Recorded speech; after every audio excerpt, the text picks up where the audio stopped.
आज इस राजस्थान की अनुसूचित जाति जनजाति की महापंचायत के इस मंच से पहले मैं सभी पधारे हुए भाइयों बहनों माताओं को जय भीम जय जोहार और इनकलाब जिंदाबाद का उद्घोष करना चाहूँगा। मैं इतना ही निवेदन करना चाहूँगा कि आपके सिर्फ और सिर्फ एक व्हाट्सएप के मैसेज पर महापंचायत के हमारे शीर्ष जो नेतृत्व है केंद्रीय कार्यकारिणी उसके एक मैसेज पर आज लाखों लोग आकर के यहाँ उपस्थिति दी है।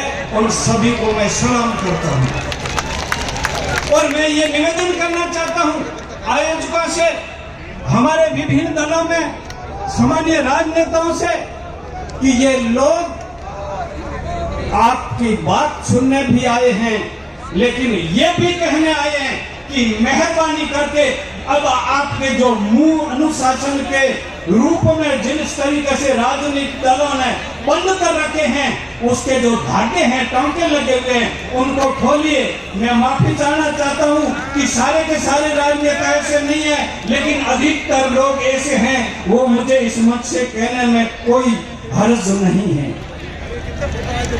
आप अपनी इस समाज की इनके हकों की सुविधाओं को बचाने की आरक्षणों को बचाने जड़ और जोरों की इज्जत बचाने के लिए आप बोलिए। अगर आपके बोलने से कोई राजनीतिक पार्टी आपका टिकट काटती है तो उसको हम किसी लायक नहीं छोड़ेंगे, ये वादा।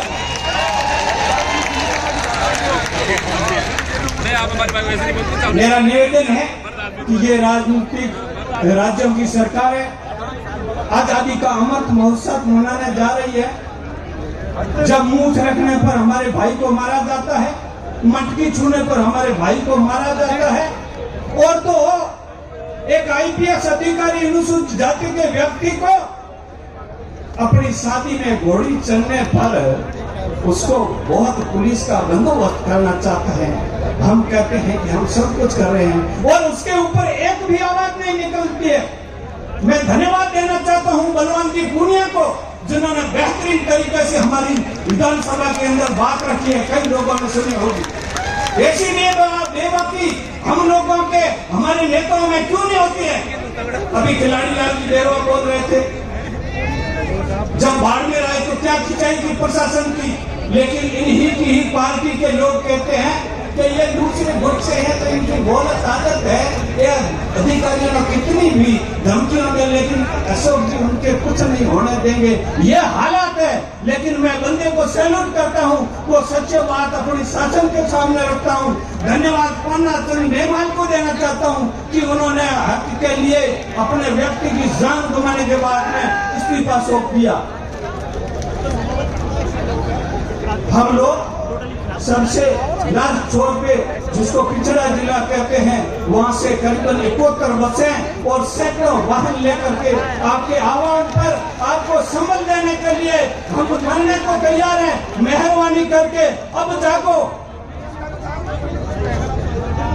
ये जो पर्वत सी पीड़ बन गई है नी, उस बात को ये हमने बहुत सारे वोट अलग अलग रिश्तों से हिंदू मुसलमान कांग्रेस बीजेपी, एक हमारे शहर का जो बात है के दास संग्राम हाथ में हीरा आया, पड़ी नहीं पहचान घाट गोफन में पाया, बातें बाद यार लाने बच्चियों एक आयो हीरा रो पारखू को मैं रोयो मातो टेक एवा में घना कमाया के दास संग्राम हाथ में हीराया। मैं वोट के लिए कहता हूँ, आपने अपने धर्म के नाम पर, जाति के नाम पर, पार्टी के नाम पर दूसरों को अपने ऊपर राज करने के लिए बिठाया। अब मामे के विवाह के अंदर माँ को परोसने का काम दीजिए, अपने बेटों को आगे करिए। आप जो राजनीतिक आरक्षण प्राप्त करने वाले लोग हैं, इनका आरक्षण एक की सीट गई तो दूसरी जो हमारे संवैधानिक दायरे में जो टाइम में भरनी पड़ेगी, चिंता नहीं करें। आप नहीं तो आपका बेटा भाई भतीजा आएगा, लेकिन जो हमारा संवैधानिक आरक्षण और संविधान दोनों खतरे में है, उस पे मेहरबानी करके चिंता करें। जय भीम जय भारत। बहुत बहुत धन्यवाद। आप सब यहाँ पर उपस्थित हैं, एक बार पहले आपके लिए जोरदार तालियां हो जाएं। क्योंकि अब मैं माननीय मंत्री महोदय श्री गोविंद राम मेघवाल जी को आमंत्रित कर रही हूँ। जोरदार तालियां आपके लिए। आइएगा। और ये हमारी उम्मीद की किरण है। हमारे कई विधायक, तो मैं कहता हूं कि जो हमारे लिए काम करता है उसका